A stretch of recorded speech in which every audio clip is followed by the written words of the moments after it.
Today we're going to be taking a trip down nostalgia lane and rating ex-Disney Channel stars' debut singles.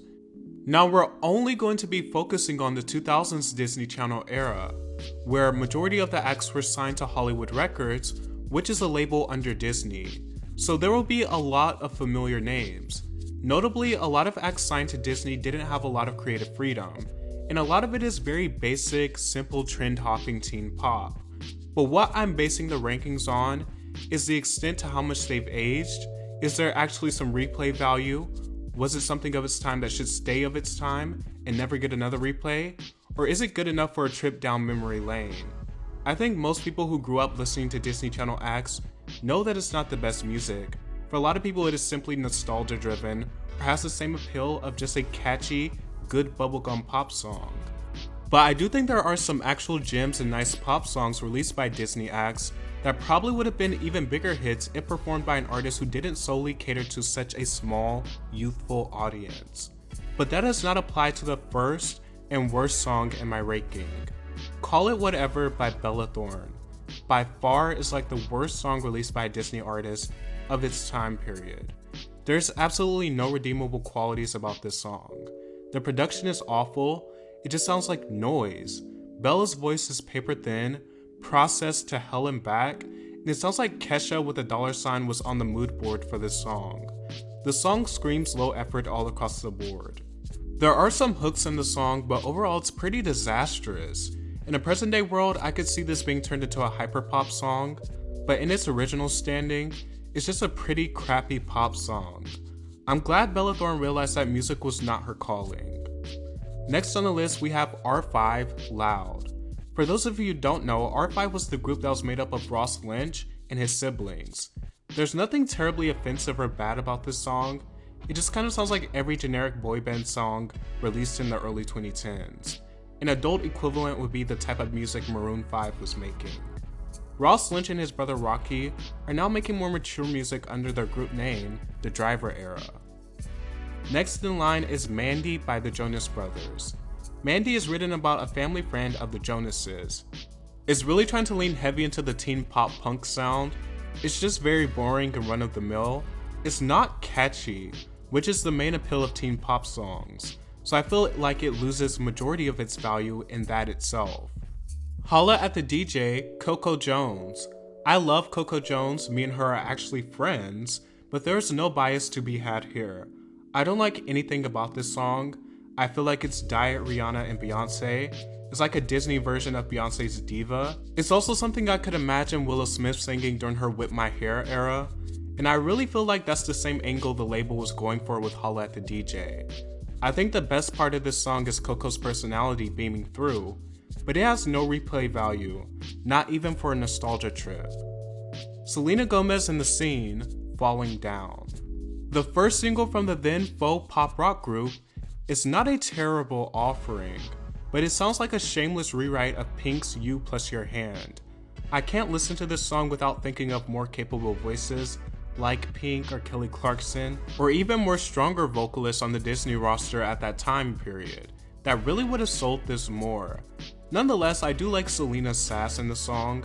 I think it's interesting that Disney tried to sell Selena and The Scene as a pop rock act when it's clear her home has always been dance pop.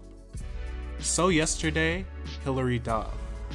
The official debut of one of the main stars that ushered in the teen actor who gets a recording deal for Disney format is quite catchy. It definitely is drenched in the influence of Avril Lavigne, although I do think Hilary sounds very presentable on the song. Sometimes this song to me sounds like she's just doing karaoke, and some of the lyrics make me side-eye the writers. Make no mistake, no one is expecting masterful lyrics from a Disney act, but I still can't get past how such an obvious lyrical blunder ended up in the song. If the light is off, then it isn't on. Like, no shit. This is not some revelatory or clever lyric, and the fact that it's the climax of the song makes it stick out like a sore thumb. Otherwise, it's a pretty cutesy, on-trend, kiss-off anthem. Can't Blame a Girl for Trying, Sabrina Carpenter. Can't Blame a Girl for Trying is a bit of a different approach for Disney stars. It's not pop rock or dance pop, it's just a cutesy acoustic ballad about crushing at a young age. It was actually written by Meghan Trainor, which makes a lot of sense in retrospect, because I could imagine someone like her singing it. The song has nice melodies, and being that it's so stripped back, it is aged pretty decently, but it's not all that memorable. Come Back to Me, Vanessa Hudgens. It's a very sweet teen-friendly R&B song, and I could have seen this having some real radio credibility for its time period if it wasn't so overproduced. It's one of Disney's most straightforward R&B offerings. I could see the song easily fitting on an early Rihanna record, for example. It's not terribly written or performed, it's pretty simple. Replay, Zendaya. Replay was like one of the last hurrahs for the Disney pop star making machine. Co-written by Zendaya, it's an electro R&B song with EDM influences. It reminds me a lot of the work of Cassie. It's competently written to sound like a big radio song. The song was allegedly intended for Rihanna in her Loud era, and I could certainly hear it amongst songs like Only Girl in the World sonically. However, Loud is just a bit too flirty for a song like Replay, which makes sense why it ended up in the hands of a young artist like Zendaya. It's just a little nice pop song. But I do feel like it's one of those songs that could have gone to virtually any popular artist during that time. See You Again, Miley Cyrus. The debut single of one of Disney's most towering and recognizable figures. Even though she had released music for Hannah Montana, this is the first song Miley Cyrus released under her own name. In this song, she has a line that says, "I have a heart that will never be tamed," which is a rather prophetic lyric for Miley's entire career. The song is a bit bolder than the general Disney star song, and has some dark electro production, which actually calls to mind Plastic Hearts era Miley. This is notably one of the songs from the Disney Channel era to actually cross over into general listeners and not just the youth. It went top 10 on the Billboard Hot 100. It's still very teen friendly, but delivered in a way that's more general. Get Back, Demi Lovato.